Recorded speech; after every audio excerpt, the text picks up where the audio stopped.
All right, we got a big job.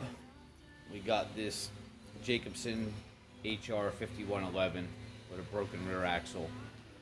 Got it towed in here to the shop. Take a look. There it is. And let's see if I can get a light on here. Yeah. It's snapped right out of there, out of the axle. That's not even a weld, it's just broke right through the seam. Looks like we got broken steering rods. We got a disaster.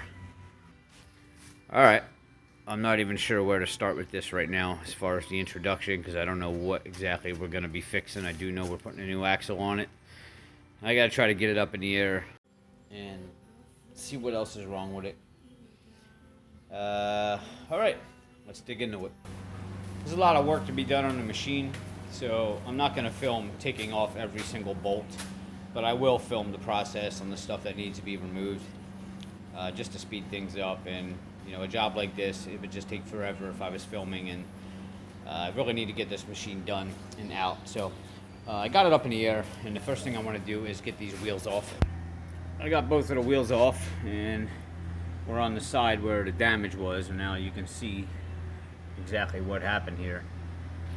I don't know how something like this happens, because there's no weld here. This is just one big solid chamber.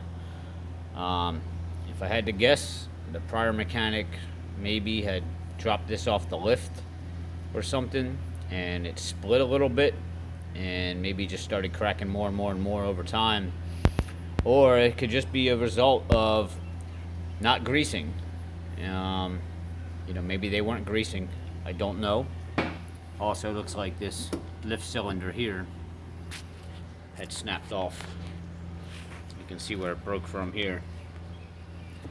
So as of right now, we got a this whole axle is gonna have to come out, and we need a new lift cylinder. And it looks like this sway bar here is bent also, so that's gonna have to be replaced. In order to drop this down right now, this is already broken and freed up. We're just going to take this nut out here, which should allow this whole assembly to drop. Alright, I took that nut and that cotter pin off of here, and this seems to be a little bit tight on here, so you just want to get yourself a hammer. Don't bang on the threads. If you do, put a nut on the end of it or something, and use a rubber mallet to bang, or bang down on this part of the assembly right here to push that out. I got that banged off. It was taking a beating and it wasn't coming off. I sprayed some PB blaster in there, some WD-40. I walked away from it for 10 minutes, came back, started beating it a little harder. It finally popped out. The other option too would be to, you know, just get something to try to heat this up. You'd have to have a really good torch to heat this up and expand it, and that would help bang that off.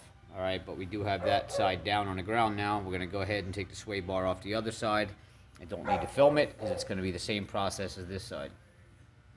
Something a little bit different we have to do on this side is you will have a pin that goes through this shaft here, and you're going to need to get yourself a punch and a strong hammer because it's going to be really tight.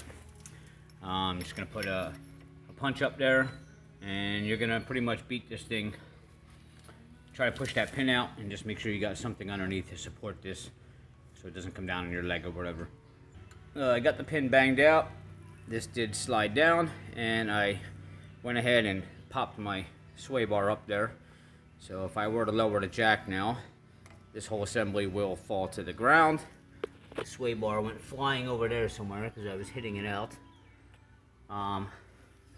Let me go grab that thing. There we go. That's the old sway bar right there. The next step here is, you can see we still got this lift cylinder here. This steering cylinder is still attached to the axle. So I want to get this axle free and clear of everything so that I can just focus on it and pull it out. So we're going to go ahead and see if I can get under there for a better shot.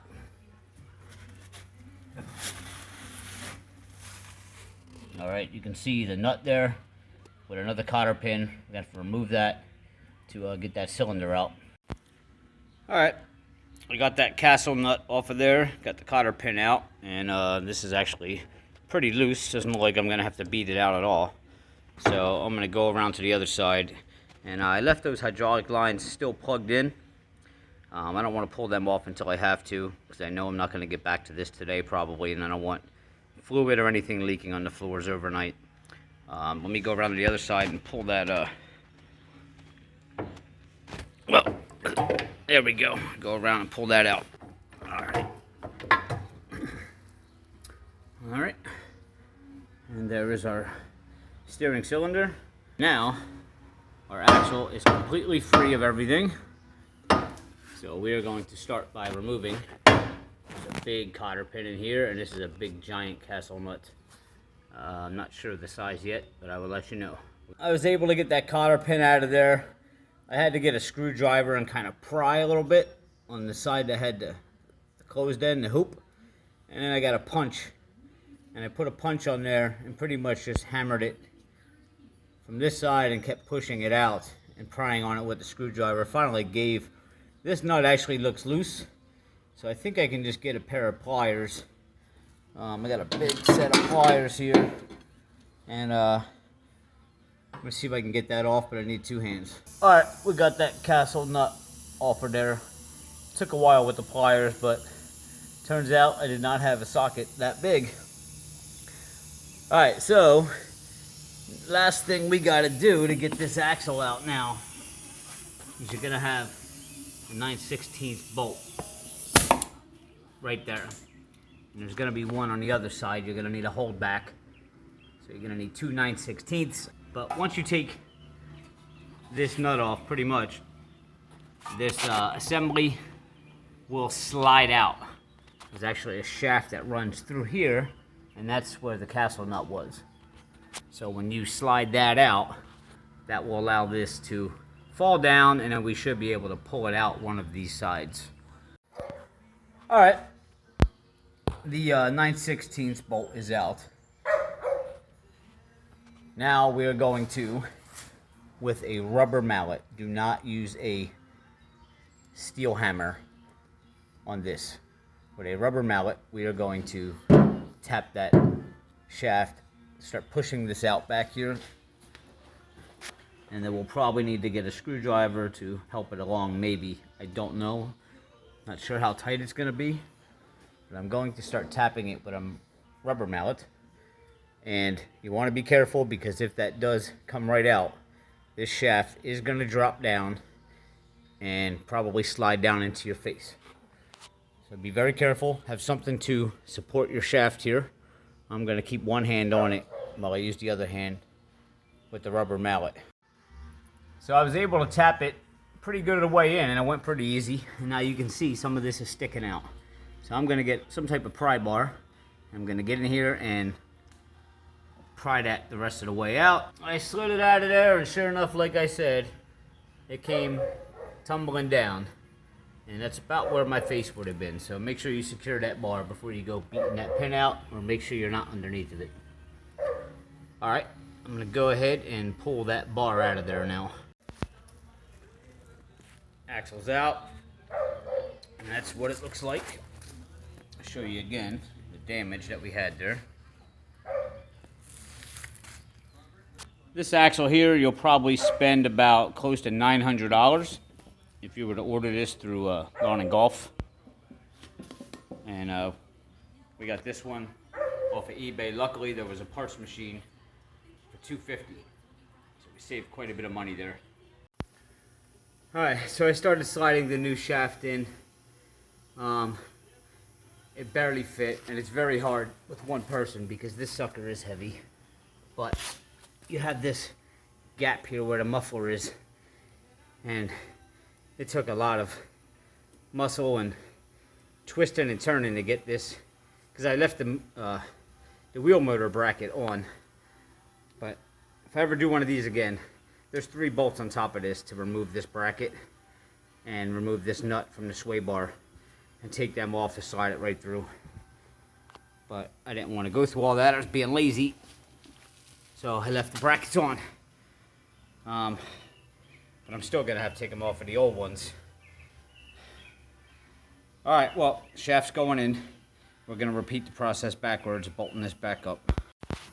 Once you get it jammed in here in this spot, I recommend getting a 2-ton jack to jack this up in order to get this shaft back in here. So I got it jammed in there. I'm gonna get a jack and try to line that up. All right, I got it lined up there. Time to slide this back in.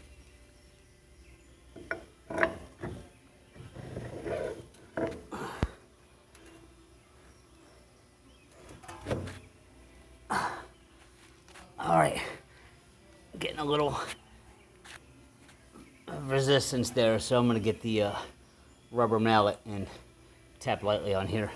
All right, we got that back in. We still gotta add the 9/16 bolt and tighten that back up and put the cotter pin back in.